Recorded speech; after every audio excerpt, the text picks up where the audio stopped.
Donc nous avons vu comment résoudre un polynôme du quatrième degré, de ce type-là en tout cas, en prenant garde de rejeter la solution moins 2 de grand X, parce que x au carré ne peut pas faire moins 2 dans l'ensemble des nombres réels. On utilise tout de même cette solution si on veut factoriser le polynôme et l'écrire sous cette forme-là. On voit bien que x au carré plus 2 ne peut pas s'annuler ni être négatif.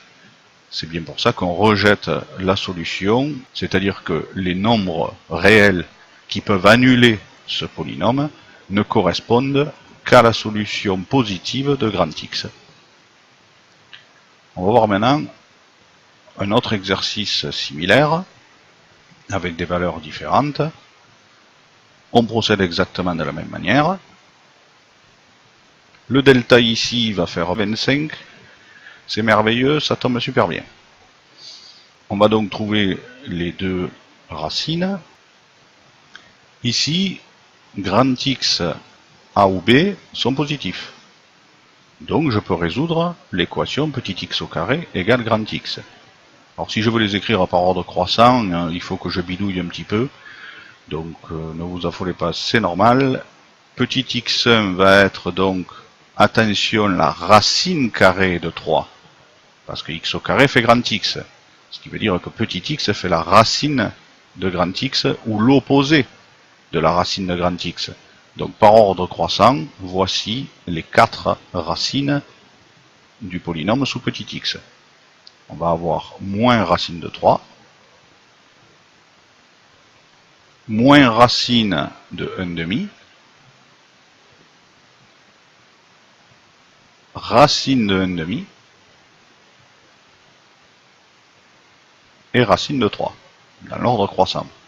Alors bien sûr, on peut les écrire autrement, hein. N'oublions pas que la racine de 1 demi, c'est la racine de 1 sur la racine de 2, c'est-à-dire 1 sur racine de 2, c'est-à-dire racine de 2 sur 2.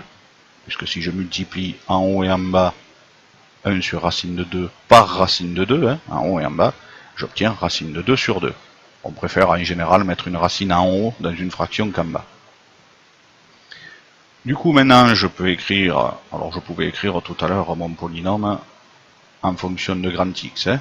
C'était petit a fait 2, facteur de x moins x1, enfin xa, facteur de x, grand X, moins grand XB. Voilà mon polynôme sous grand X.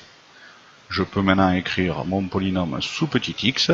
On a du coup 4 racines réelles qui fonctionnent. Petit a, facteur de x moins x1, donc plus racine de 3. Facteur de x moins x2, donc plus racine de 2 sur 2. Facteur de x moins x3, donc moins racine de 2 sur 2. Facteur de x moins x4, donc moins racine de 3. Voilà l'écriture de mon polynôme sous sa forme factorisée. On peut regarder quand est-ce que notre polynôme s'annule. Écoutez, notre polynôme s'annule tout simplement quand petit x fait x1 ou x2 ou x3 ou x4. Ici, on pourrait écrire notre polynôme sous une autre forme. Bah oui, parce que si on regarde un petit peu, on voit que x plus racine de 3 et x moins racine de 3, ça nous rappelle quand même quelque chose. Hein. Ça nous rappelle la troisième identité remarquable, a plus b facteur de a moins b. Et ici on a la même chose, x plus racine de 2 sur 2, x moins racine de 2 sur 2, on est encore dans a plus b facteur de a moins b. Et comme vous le savez par cœur, ce polynôme va donc pouvoir s'écrire 2 facteur de a plus b facteur de a moins b, ça fait a carré moins b carré. Donc x au carré moins racine de 3 au carré, c'est-à-dire 3. Facteur de x au carré moins racine de 2 sur 2 au carré. Voilà, on a vu que c'était la racine carrée de 1 demi. Donc si on la met au carré, ça fera 1 demi. On peut aussi l'écrire comme ça. On peut du coup observer la courbe, enfin les courbes. Donc en rouge, on a le polynôme selon grand X. Alors j'ai pas pu écrire petit x, j'ai toujours pas trouvé comment on fait sous GeoGebra. On voit qu'il s'annule pour 1,5 et pour 3, ça correspond bien à ce qu'on a trouvé. On voit qu'il est positif avant 1,5 et après 3, ce qui correspond bien à ce qu'on a appris sur le signe d'un polynôme. Il est du signe de A fait 2, donc positif, à l'extérieur des racines, et puis ben, il est négatif à l'intérieur des racines. Si on trace maintenant sa forme factorisée, on voit qu'elle se calque exactement sur la forme développée. C'est tout à fait normal et c'est bien ce qu'on a trouvé.